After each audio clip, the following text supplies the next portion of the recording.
Reka mbasuhuze mbifurize ibihe byiza mwese mukurikiye Isango TV, Isango Star, inyenyeri imurikira rubanda. Nizere ko mumeze neza aho muri mu bice bitandukanye by'igihugu, ari mu majyepfo y'u Rwanda, amajyaruguru, iburasirazuba, uburengerazuba, mu mujyi wa Kigali, ariko ntitwakwibagirwa n'abadukurikiye bari hanze y'u Rwanda, bari mu gitondo, abari nimugoroba, abari ku manywa. Njye nitwa Sibomana Emmanuel. Iki ni ikiganiro gishyashya kizakinyura hano ku Isango TV, cyitwa Isango Surprise Zone. Kizajya kinyuraho buri wa gatandatu guhera saa moya n'igice za nijoro kugeza isaa mbiri. Isango Surprise Zone ni ikiganiro kibagezaho, ni icya Company Surprise Rwanda, kizajya kibagezaho ibijyanye no gutungura wagize aniverisere, wabyaye, gushimira ko ugiriye neza, byinshi bigendanye n'iyo gahunda. Turi kumwe n'abatumirwa, by'umwihariko umuyobozi wa kampani, kugira ngo adusobanurire aho iki gitekerezo cyavuye n'icyo wowe udukurikiyeho wicaye muri salo ujya kwisanga muri iyo kampani.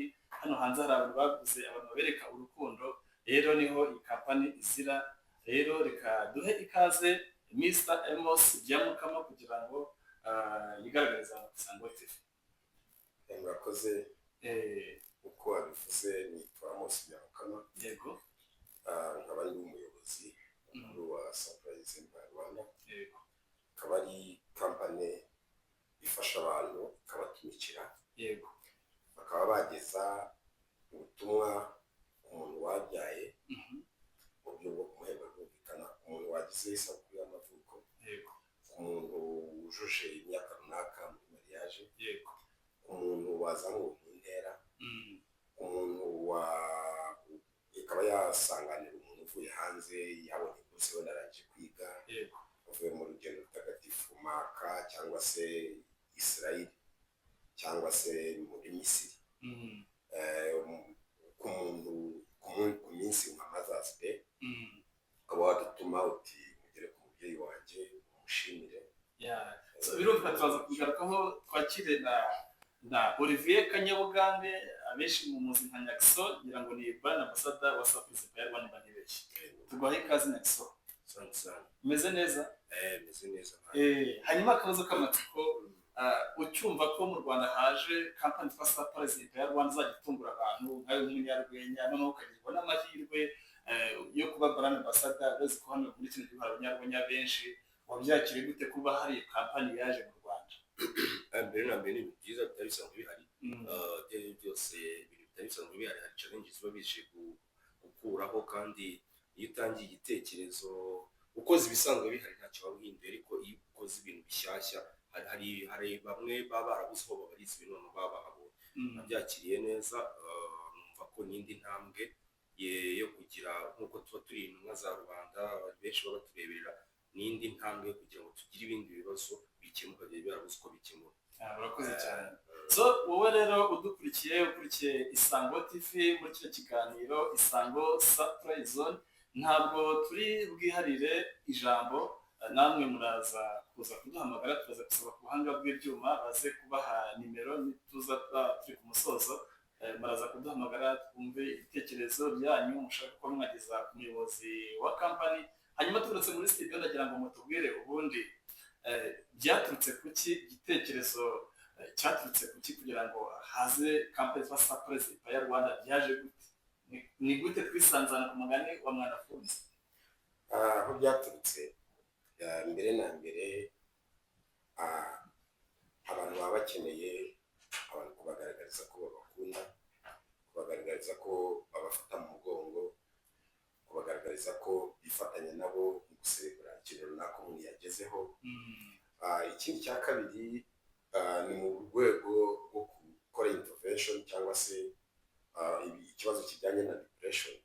Abantu bafite ikibazo cya depression, abantu bafite ikibazo cya stress, abantu bafite ikibazo cyo kubura umwanya, kugira umwanya mutoya.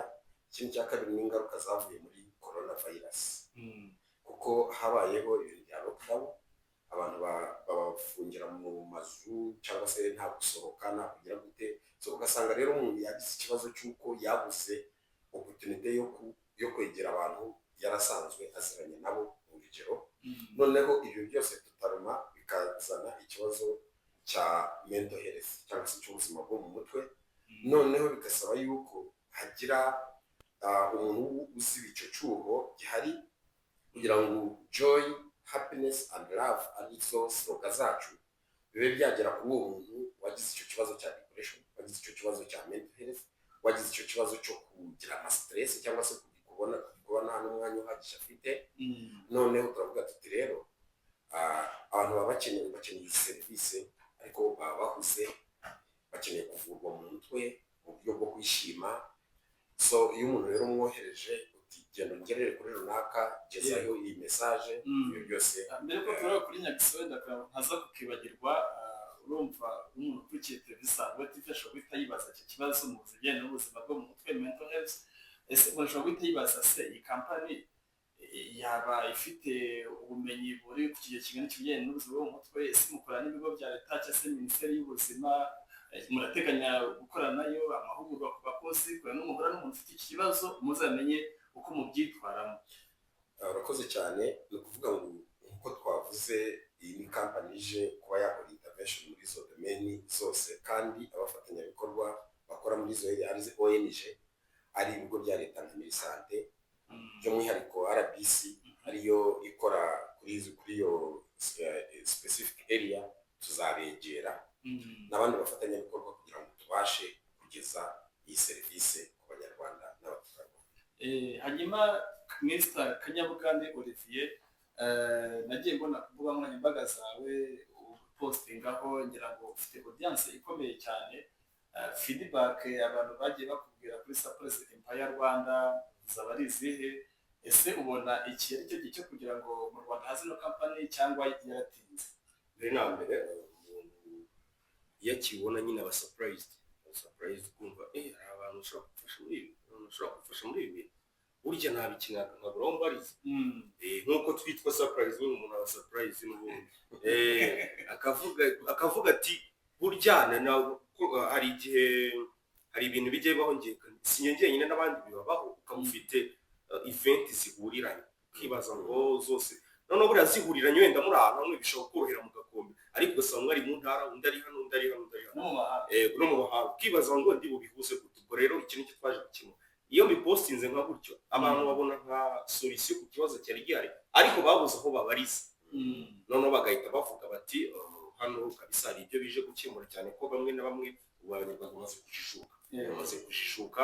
Kera nibwo umuntu yavugaga ngo amafaranga umuntu ngo yishime ngo abapfuye gusa, ariko ubu ngubu umuntu azi ko yakoreye amafaranga agomba kwishima. Ababaza ati se mucangahe kugira ngo mutumikire umuntu nka Surprise Empire Rwanda mukira mu mucangahe?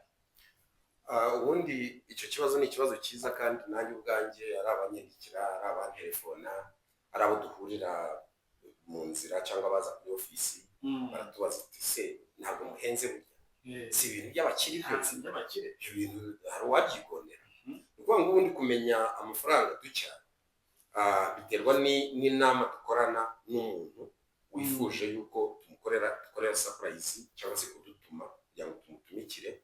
Habaho ikiganiro n'uwo muntu tukamenya ese ubundi ni surprise igizwe n'iki, ibiyigize ni ibihe. Twicara mu nama cyangwa se tukavugana kuri telefoni cyangwa se dukoresheje ikoranabuhanga, niba uri kure, niba wenda uri mu mahanga, diaspora. Ni ukuvuga ngo diaspora nta kibazo, araduhamagara kuri WhatsApp tukagirana ikiganiro tukamenya ese niba ari nuza ni urugero ushaka kudutuma ahantu, amagifti ushaka kuduhana tuvuge niyo yaba ari hafi distance wenda atari kure, ni nka wenda ni hariya hafi y'ibiro byacu, ariko banza urebe ibintu bigize nuza surprise yawe. Dukorera i Remera mu Giporoso, biro yacu iri ku muhanda uva Sonatube ugana mu Giporoso, hagati ya KFC na Kifarma, munsi y'umuhanda. Aho ni ibiro byacu biherereye.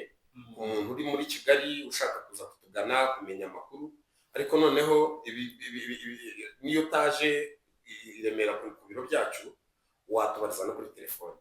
Telefone 0788 31 88 indi ni 0795 2 9 9 1 0 6. Wenda ducapisha iminota yacu irimo iragenda yihuta. hanyuma ubwo leta ntibareze hamwe ari uri mu mahanga ashaka kubatuma ari muri Kigali, ese abatumye ku muntu muhahira mugasanga adahari? oya ntabwo bishoboka, mugasanga yagiye gusenga cyangwa se guhinga. ntabwo bishoboka kubera ko mu byo dukora hari umuntu twita ingenza. Ingenza ni wa muntu wa hafi ya wa wundi ushaka gutungura, wa wundi ushaka gukorera serivisi. ni ukuvuga ngo niba dushaka gutungura Emmanuel, dufite Nyakiso barakorana, cyangwa se aba hafi ye umunsi ku wundi, babana mu rugo rumwe cyangwa se bakorana abana ku kazi. So niba ushaka gutungura Emmanuel, twebwe duha nimero ya Nyakiso, kubera ko umuntu uri kumwe nawe hafi aho ngaho, ku buryo tuba uwo Nyakiso aduha gahunda za Manuel z'uwo munsi dushaka kuza. noneho nuko tumutuza aho tugeze hose, tukagenda tucyatinga nawe cyangwa tumuhamagara tubwira ati okay, ubu ngubu agiye hariya ku irembo, bamuretseho gatoya, mugeze he, tugeze mu gasante, okay, bamuparitseho gatoya, numvisha agira gute, ku buryo niyo washaka kuvuga ati hari umuntu waguhamagaye ugiye gukura nawe i Remera, ako kanya wenda uri gucika kandi tugeze hafi, uwo muntu w'ingenza afite uruhare rukomeye cyane rwo kujijisha no kugusa nk'ukuragira, kugira ngo muri ya minota 20 turi bube tuhageze utaza kudukira. ni ukuvuga ngo iyo tugiye gutungura umuntu, ingenzi ikora ku buryo uwo muntu tubashuwa 100%. hanyuma Olivier, ndagira ngo tuvuge avuze ku muntu bita ingenzi. urabizi ko mushaka guhamagara iyo ngenzi mugasanga ari busy, ari mu kazi, ko nawe afite ubuzima bwa buri munsi abayemo, ugasanga abahaye amakuru yibeshyeho gatoya. mwajya gutungura umuntu ndo mwari gutungura Olivier cyangwa se Isaac, mugasanga arahari, ugasanga muyihaye muri umuntu nawe waje kubasura, bigenda bite mu gifaransa?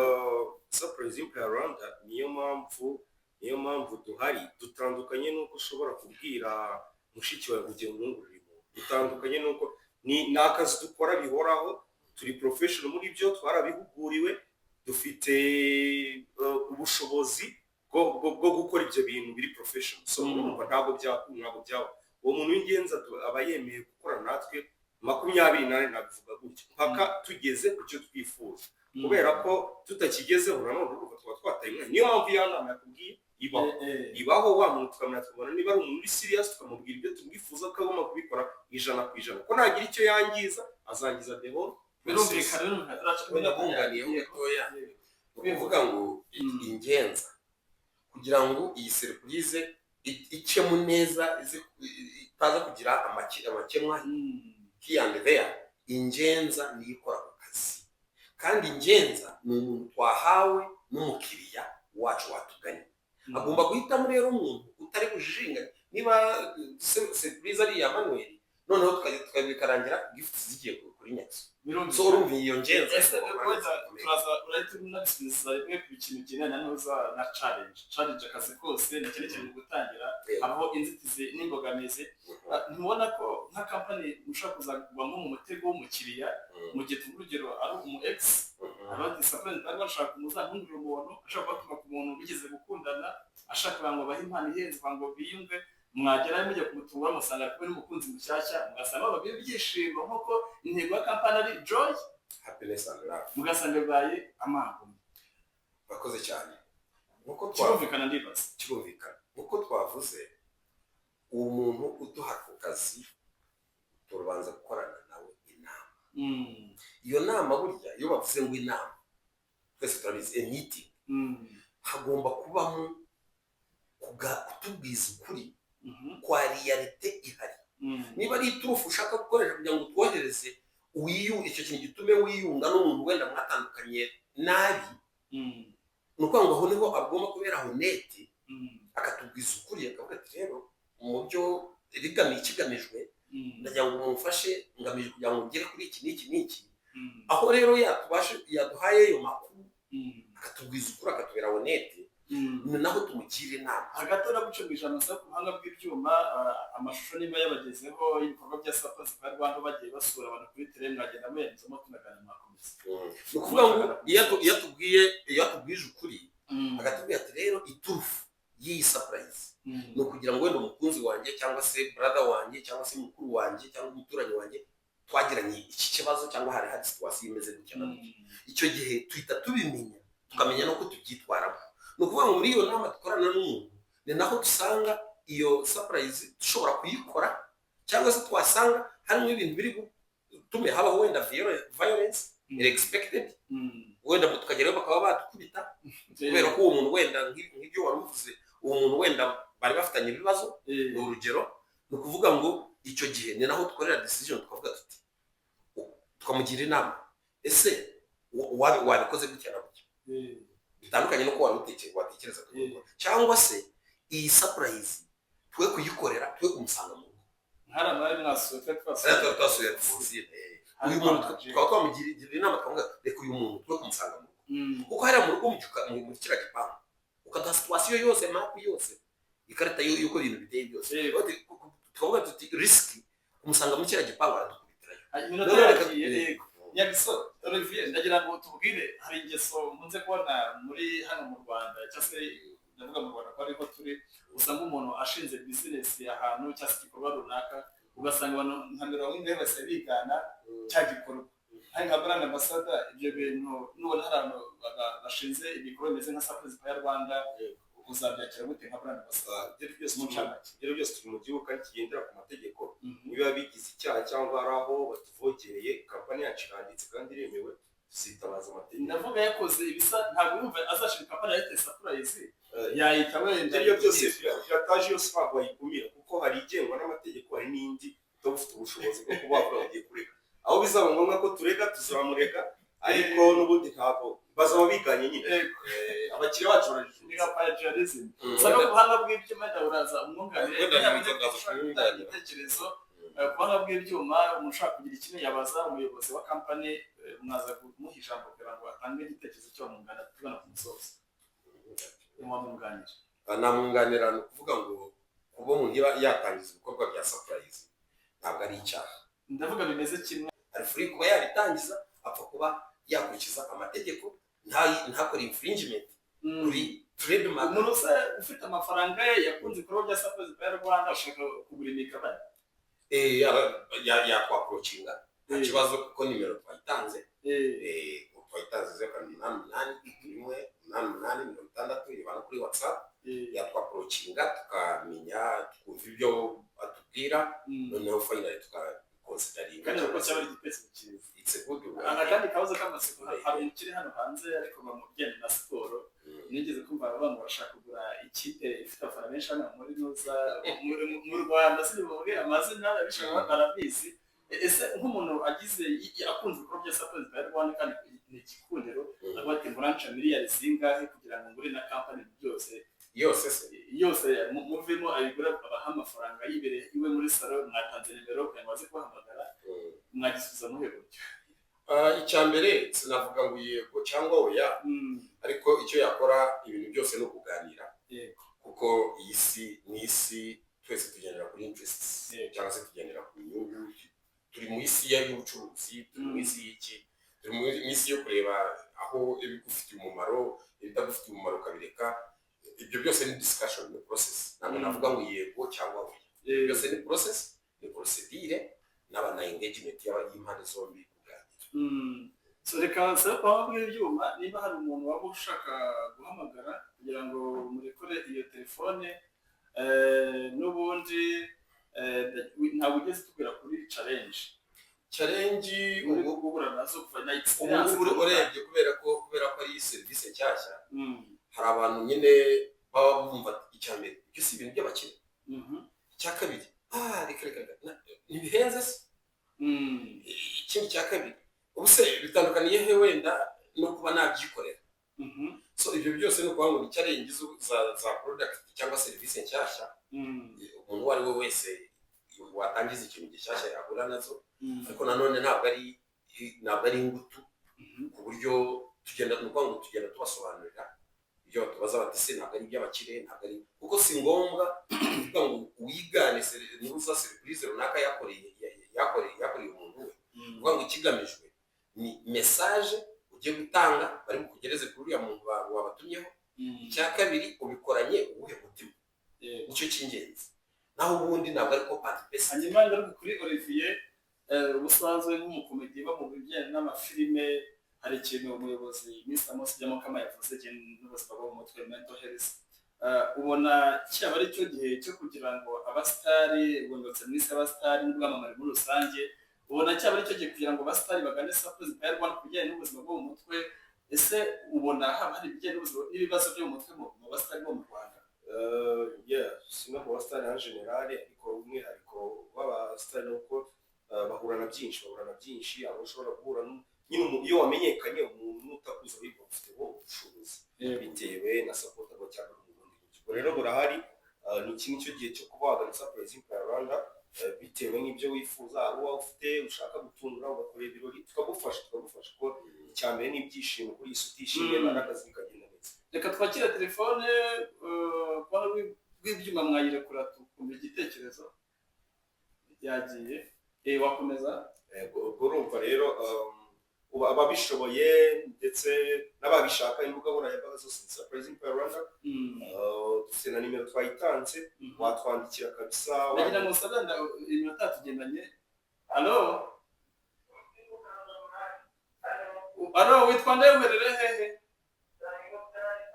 Alo, turakumva. Olivier Mungoro, mumeze neza? Watanga igitekerezo cyawe?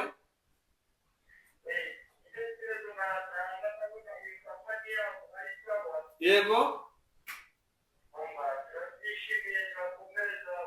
We nta muntu wifuza gutungura ngo utume Sapozi Empire Rwanda?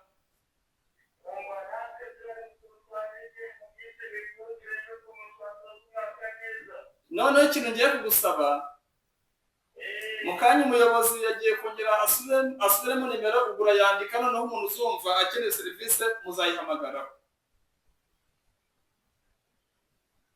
Yagiye. Wari uvuze? Navugaga nyine ubishaka wese mu basitari, ubishaka wese yatugana. Ese umwihariko w'ibibazo by'umutwe mu isi y'abasitari n'ubwamamare muri rusange ubona ahanini bishingiye ku ki? Ni ubukene? Nta bukene ahubwo akenshi bishingira ku byo bahura nabyo, kuko abasitari bahora basabwa byinshi kurusha ibyo bashoboye. Urebye n'ibyo ngibyo. Ndagira ngo usaba umuyobozi wongere wibutse abantu, hari n'umuntu uba ucanye televiziyo aka kanya amenye ngo ese Sapozi Empire Rwanda mukorera ahagana hehe, wibutse n'abantu. Ukorera i Remera. Yego. Ku muhanda uva Sonatube ugana Giporoso i Remera, hagati ya KFC na Kifarama, munsi y'umuhanda. Hafi ya Prince House, opposite ya Prince House. Ikindi wenda nakongeraho, kuva twatangira urumva ibi bikorwa ntabwo wabikora udakorana n'itangazamakuru. Ndashimira management ya Isango Star n'ubuyobozi bwayo baduhaye rugari, kuva twatangira ari kuri radiyo, ari hehe no kugeza n'uyu munsi. Ndabashimira cyane. Inyenyeri imurikira Rwanda rwose rimwe iratumurikira kandi ikamurikira n'abandi. Ndabashimira cyane management badufashe kuduha rugari, baduha support no kugeza n'uyu munsi. N'iki kiganiro kizajya kijyaho saa moya n'iki kugeza saa 2 ni kuwa gatandatu. Rwose ndabashimira cyane. Olivier, ndagira ngo baze, hari nk'umuntu ukubona nk'icyamamare kandi kuri icyamamare ku mateleviziyo ahantu hose, ariko avuga se umunsi umudiaspora cyangwa se umuntu wibereye i Kigali yatumye Sapozi Empire Rwanda kumutungira umubyeyi muzehe mukecuru mu cyaro arimo guhinga, ndagira ngo ukurure iyo shusho mu kabandi, hari n'abandi ibyondo ukandagiramo icyondo kikakujya hano mu mavi, uzajyayo cyangwa uzaba ndibashye Sapozi Empire undi mwamwoherere ndaje ndi ku bindi. Mu magambo make rero twubaha abakiriya bacu kandi twubaha ibyifuzo byabo, niyo mpamvu icyo tubereye hano, ibyo bo batabashije gukora twe turano tubibakorera. Mu magambo make rero twiteguye gukora igishoboka cyose kugira ngo bishime kandi banezerwe. Hanyuma umuyobozi ndagira ngo tugana ku musozo, ubutumwa wumva wageza ku bantu bakurikiye. Alo, wiriwe neza? Wiriwe neza? Watanga igitekerezo cyawe? Watanga igitekerezo cyawe urasa ku ntego? Ndumva yahamagaye. Gitanga wihuta. Ubu ndumva tutari kumvikana wamwihoreye. Hanyuma ndimo mvuga ni iminota yatugendanye. umuntu ukora iki kiganiro akaba yumvise ko mu Rwanda haje kampani yitwa Surprise Empire Rwanda mu gutungura abantu bagize anniversaire, gushima ko ugeneze graduation n'ibindi bitandukanye, recommandation cyangwa se icyo umva umusaba ubutumwa ageza ku muntu ari ku Isango TV n'ubuhe? ubutumwa natanga ku bantu badukurikiye hano hanze bari mu Rwanda cyangwa se bari no hanze muri diaspora, nuko batuvugisha ibyo kwibwira mu duti birahenze cyangwa se ntabwo ari ibintu nakwigondera, n'iki bo batwandikire nimero ya telefoni natanze 0788 3188 birumvikana ko abari muri diaspora barabaza wenda ntabice mu ijambo muri bose dukunze kumva ku maradiyo n'amateleviziyo ngo twahanana ibiciro n'iki n'iki. Ubu mu minsi mikuru nta kuntu mushobora kuvuga amafaranga muri iyi minsi mikuru, ni ukuvuga ngo hari discount twashyizeho zizatangirana ku itariki 15 z'ukwa 12 kugeza January irangiye. Yego, turatekereza yuko tuzanayi extendinga ikagera no kuri cyumweru cya Severant. Yes, bari mu nteko y'abakundana. Yego, ku 14 z'ukwa kabiri. Bivuze ngo iyi festive season hari discount ya 30% ku biciro twagombye guca kugira ngo abashe kudutuma tumutumikire.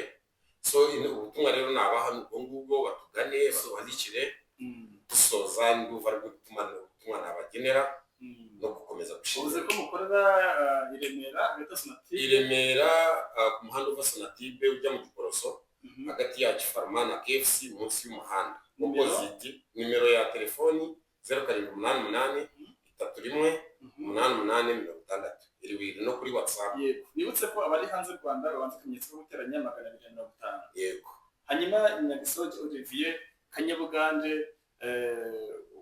ubutumwa bwa nyuma wageza ku bantu badukurikiye n'ubuhe? Icyo nababwira ni uko aho baherereye serivisi baba bakeneye dukora bigendanye na surprise gutungura uwawe, turahari ku bwanyu, mwazumvishe kuba murayimbaga mwazumvishe nanjye wanyandikira kuzanjye personally, ubundi nkaba nagufasha kabisa tukaganira, ubundi tugakomeza gushyira ibyishimo imbere umunezero. Hanyuma rero reka dushimire Nikora yarari kuri kamera, ni umukameraman, amashusho meza muna agaragara neza, ni Nikora tubikesha, ndetse na Isaac wari ku buhanga bw'ibyuma. Hanyuma rero nawe ukurikiye Isango TV by'umwihariko muri kino kiganiro Isango Surprise Zone n'ikikabacike buri wa gatandatu guhera saa 1:30 kugeza saa 2. Gira umuntu utungura utumye Surprise Empire Rwanda. Ikindi muze kwamamaza Isango TV, inyenyeri imurikira Rwanda. Gira umuntu utungura, gira umuntu wereka ibyishimo, gira umuntu wereka urukundo yagize graduation, wabyaye, nibura hagire umuntu umwenyura wabigize mu ruhare. Ikindi musure social media za Surprise Empire Rwanda, kuri YouTube turiho, kora subscribe kandi kunzogera, TikTok, Instagram, ahantu hose, ndetse n'inimero mube mwayibitse. Ikindi musure social media za radio na televiziyo Isango Star, kuri YouTube, TikTok, ahantu hose murahasanga Isango Star, inyenyeri imurikira Rwanda. General Sibomana Emmanuel, mukomeze kugira ibihe byiza, mugirane mujya Isango TV.